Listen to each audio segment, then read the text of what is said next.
Your Excellencies, esteemed guests and participants, I am Hidetoshi, Executive Director of A.K.P, serving as a facilitator of this session. First, I would like to convey my sincere thanks to all of you for attending today's symposium. ERIA and OECD signed an MoU on 5th May 2010, and ERIA has been closely collaboration with the OECD in conducting joint policy research, symposium, and workshops.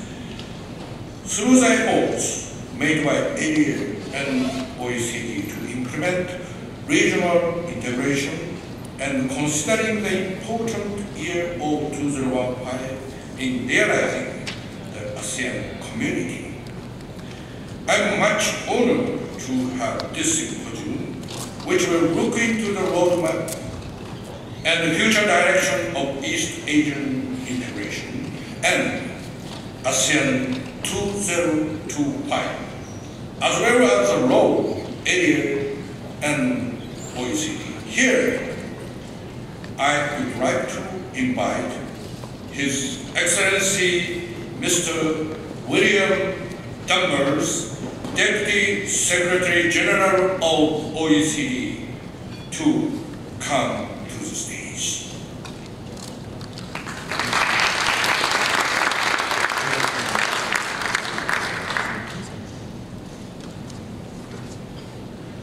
Thank you very much. It's certainly an honor to be here, and even more of an honor to open up the session. Mr. Nikai, Professor Nishimura, Dr. Mochtan, ambassadors, other distinguished colleagues, ladies and gentlemen, on behalf of the OECD, I'd like to welcome you to this symposium. It is being held to commemorate the first anniversary of the Memorandum of Understanding between the Organization for Economic Cooperation and Development and the Economic Research Institute for ASEAN and East Asia, ERIA. The OECD views Southeast Asia engagement as a strategic priority. To strengthen and frame cooperation with the region, OECD Secretary General Gurría and Japanese Prime Minister Shinzo Abe launched the Southeast Asia Regional Program at the Ministerial Council meeting in May 2014. And on that occasion, OECD and ERIA signed an MoU, framing cooperation in a range of areas of common interest. Since its foundation in 2008, ERIA has provided research to support the ASEAN economic integration process and structural reforms in ASEAN member countries. With 2 decades of activity in the region, and with the expertise in economic policy making, the OECD, to support the further growth and integration of this, has worked hard to support the further growth and integration of this dynamic region. It offers the collective and accumulated experience of its 34 member countries, as well as many partners that participate in its work across the world. The OECD has a broad mandate, including trade, investment skills, good regulatory practices, public governance, health, environment, energy, transportation, SMEs, social policy, migration, and many other policy areas, which could be of interest to our partners in Southeast Asia. It also develops global standards in a number of those areas, like the work on the policy framework for investment, which has been recently revised with important input from the Southeast Asian countries, or with the ASEAN PPP framework principles, which build on good practices in the region, but also on PPP principles developed for OECD member countries. Now, these OECD instruments are open to adherence by partner countries. We seek their inputs in the process of designing new and revisiting existing instruments, so they're truly global. Our Southeast Asia Regional Program is designed to facilitate this cooperation. The Secretary General very much wishes he could attend the symposium, but his schedule didn't allow him to do so, and he apologizes for that, but gives his warm welcome to everyone here. But instead, I would like to share his message with you, and I think we've got a video of the Secretary General right now that we can show. Unfortunately, I'm not the one who's handling the computer to be able to do that. So here we go. I'm Gurría. Since the OECD and ERIA signed an MoU, and the collaboration, which was already very active and very fruitful, has reached new highs. We are very happy that Mr. Nishimura, myself, and our technical teams have found so many areas to work together. And of course, now we have just opened an office of the OECD in Jakarta, which will help us with a bilateral relationship with Indonesia, but also will help us to have a better coordination with ASEAN and with ERIA itself. We are also very proud of this relationship because Asia and the ASEAN countries are a growing target, a growing importance in our programs and our projects. We actually just launched a Southeast Asia regional program, and precisely in support of that program is where we are going to accelerate our cooperation with ERIA. I'd like to express our deepest appreciation to Nikai-san. First, because he was the one who had the original idea of launching ERIA. He was the one who asked me in a very public event whether the OECD was ready to support the creation of an OECD for ASEAN. And we said, yes, absolutely, we will. Now ERIA is a very important reality, and we're working very closely with it. So I'd like to express again not only our deepest appreciation, but our deepest admiration for the work that ERIA is doing, and to express our best disposition to continue to work with ERIA and the OECD going forward. That's always a tough act to follow. The Secretary General is very articulate and a great leader of the OECD, and very much enjoys the relationship that the OECD has with ERIA. Now, there are a number of areas mentioned in the MoU in which the OECD and ERIA could further intensify their collaboration. One that comes to mind is disaster management. Now, in that regard, Japan is also working hard to make the 5th of November International Tsunami Day in order to continue to benefit from lessons learned from that tragedy. I'm also pleased to announce that the OECD, together with our friends in Japan, is planning an OECD Global Parliamentary Network meeting in Japan in April 2016. It will be the first meeting in Asia to have friends of the OECD get together. We strongly encourage parliamentarians from Southeast Asia to join us. We would like to thank Mr. Nikai and the Japanese government for their strong and long-standing support for OECD area cooperation. I would also like to thank everyone for joining us again here in Jakarta and for your ongoing support. Our collaboration with ERIA is a very good example of effective policy making, and I'm confident we will continue to work together for years to come. Thank you all very much.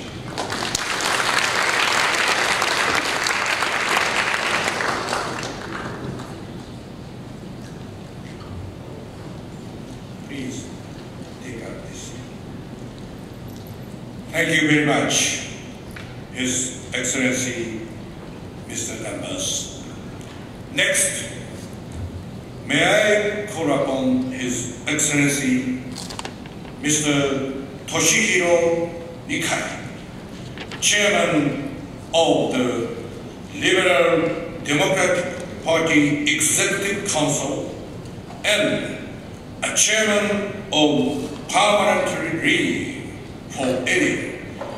His Excellency Mr. Nikai is a founder of ERIA and contributed to the creation of ERIA. Please.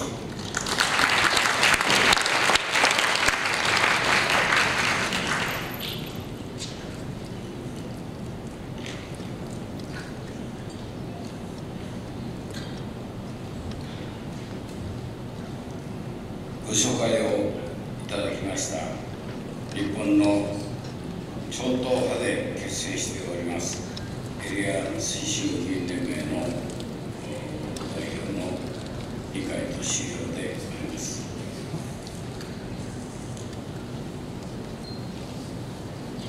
エリアを支援する日本の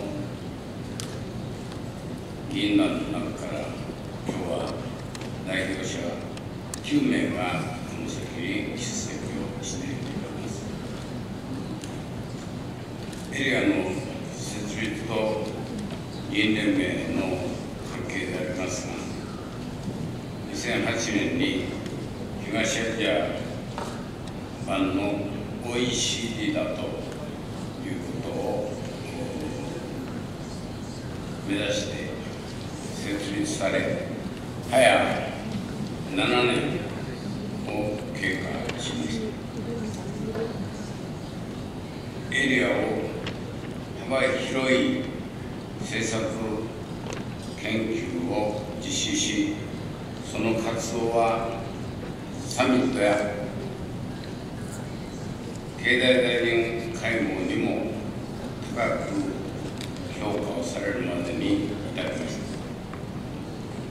た。私たちエリアを支援する日本の超党派の議員連盟は、党派の別を超えてエリアの活動を国会の場から応援をしてまいりました。エリアの議連の会長として本日このジャカルタの地で直接エリアの成長の姿を見ることができて大変嬉しく思っております。1年前の5月5日に結成されました OECD とエリアの MoU は東アジア版 OECD のアイデアから生まれました。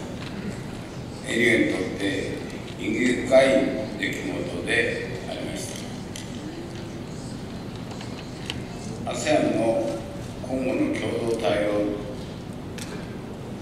作ることにとっても大変重要な意味合いがあると考えております。今後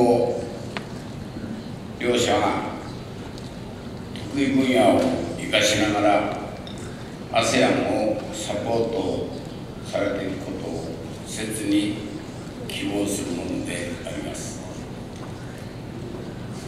ASEAN の課題に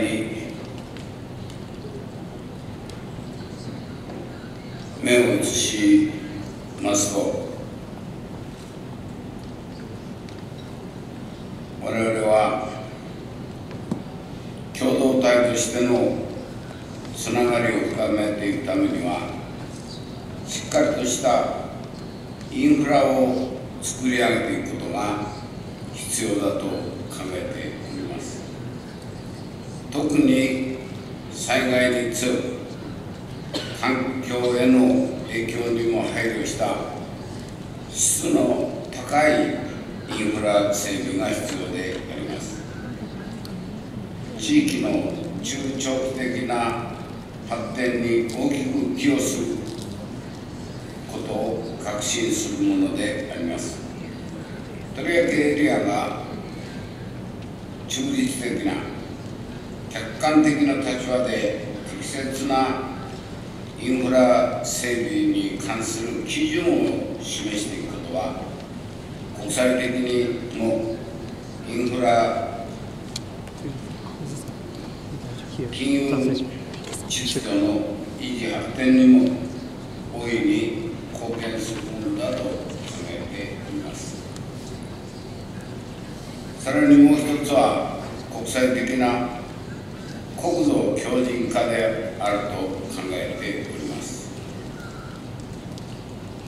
ASEAN は日本と同様、非常に自然災害の多い地域であり、国土強靭化の重要性はますます必要性が迫られておるのであります。ただいまも皆さんもご承知の通り、ネパールにおける目を覆うばかりの大災害、我々はこれを他人事と考えておってはなりません。私たちはこれらの災害に対しても日頃から心の準備をしておく必要があるのであります。私はここで先ほども議長からご提案をいただきましたが、日本では11月5日が津波防災の日として法律によって定められております。さまざまな防災への取り組みを行うこととなっていますが、これを一歩進めて地球的規模において対処するという意味で、世界津波の日として日本の今日までの経験を大いに生かして、私たちはこれを世界に広めようとする提案であります。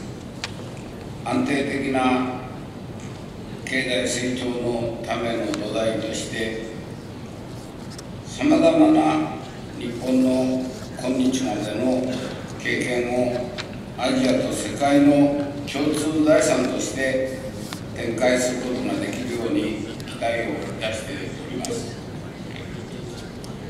先ほどグリア事務総長の大変お元気そうなご様子での立派なスピーチを頂戴しました。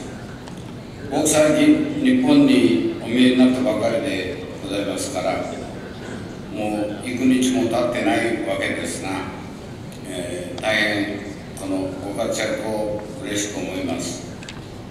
そして OECD 事務次長のウィリアム・ダンバース先生からも先ほど我々の提案に対して賛同のご意見を頂戴しましたが、私たちは自分一人だけが幸せになっておればいいというんではなくて、世界の国々が、多くのアジアの国々がみんな幸せになっていくように、特に災害に対して常日頃からの準備が必要だということを痛切に感じておりますがゆえに、今日ご来会の皆様にこのことに特にお訴え申し上げ、ご協力をお願いして私のスピーチを終わります。ありがとうございました。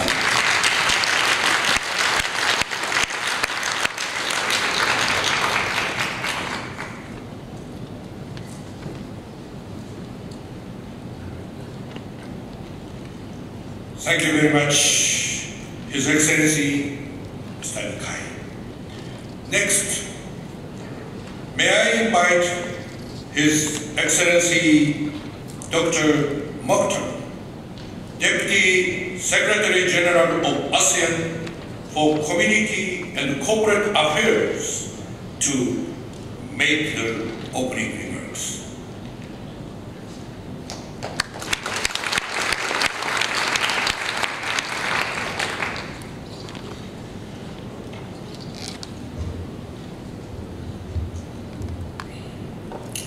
Thank you very much, Professor Nishimura. Excellencies, distinguished delegates, panel of speakers and participants, ladies and gentlemen. Thank you for inviting the ASEAN Secretariat to this very distinguished gathering. I don't have a video to show my Secretary General, but I would like to first convey my heartiest congratulations to both the ERIA and the OECD for the anniversary of their MoU. This is certainly an important partnership, a truly formidable one, and one that can indeed contribute to and support the ASEAN community in many tangible ways. We are a couple of months away toward the realization of the ASEAN community, and it's encouraging to see that the interest in the ASEAN community has continued to grow day by day among the stakeholders of ASEAN. This includes think tanks, academics, media, professional associations, CSOs, parliamentarians, and so forth. The views and ideas contributed will certainly be important to enrich the ASEAN endeavors, enabling us to live up to our aspiration of being a people-centered, people-oriented ASEAN. Last week, during the 26th ASEAN Summit in Kuala Lumpur, the ASEAN leaders had interface session with representatives of the community comprising business leaders, youth, CSOs, and ASEAN parliaments. The 26th Summit also produced the Kuala Lumpur Declaration on a people-oriented, people-centered ASEAN. All this heightened the momentum for greater engagement with community in realization of ASEAN being a community of opportunities. Ladies and gentlemen, I would like to emphasize and underline that ASEAN community building is irreversible. Not only it is an irrefutable certainty, ASEAN is now the new center of gravity. I'm not saying this because I'm an officer of the Secretariat, but let me quote what Philip Kotler and Hermawan Kertajaya, who in this executive book on ASEAN, his latest book, wrote and says that forget the world, think new ASEAN. ASEAN has truly gone a long way since its establishment almost 50 years ago. This year will mark another important milestone, but the journey continues. The ASEAN post-2015 vision and its attendant documents are presently being drafted, and we look forward to its finalization by around October and subsequent endorsement by the leaders at the 27th Summit in November. Altogether, the ASEAN's journey, be that the past, the present, and the future, has been and is and will be continue to be exciting. It is also never short of challenges. ASEAN is fortunate to have the cooperation of sound and credible institutions such as the ERIA and the OECD to traverse together in the journey ahead.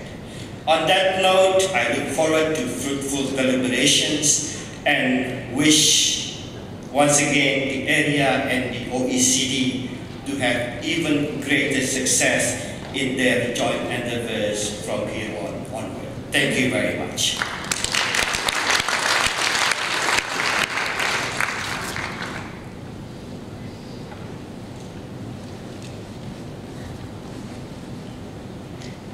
Thank you very much, His Excellency Dr. Mochtan.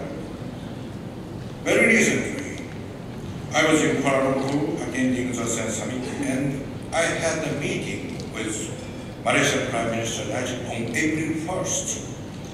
We showed our readiness to contribute to the Malaysian challenge of ASEAN.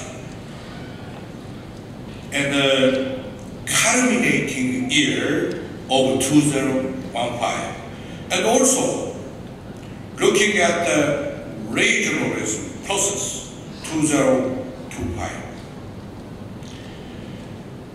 I would like to contribute to ASEAN and East Asia by fully using the knowledge of OECD and ERIA research. I wish for successful and fruitful symposium. With that, I conclude the opening session. Thank you very much.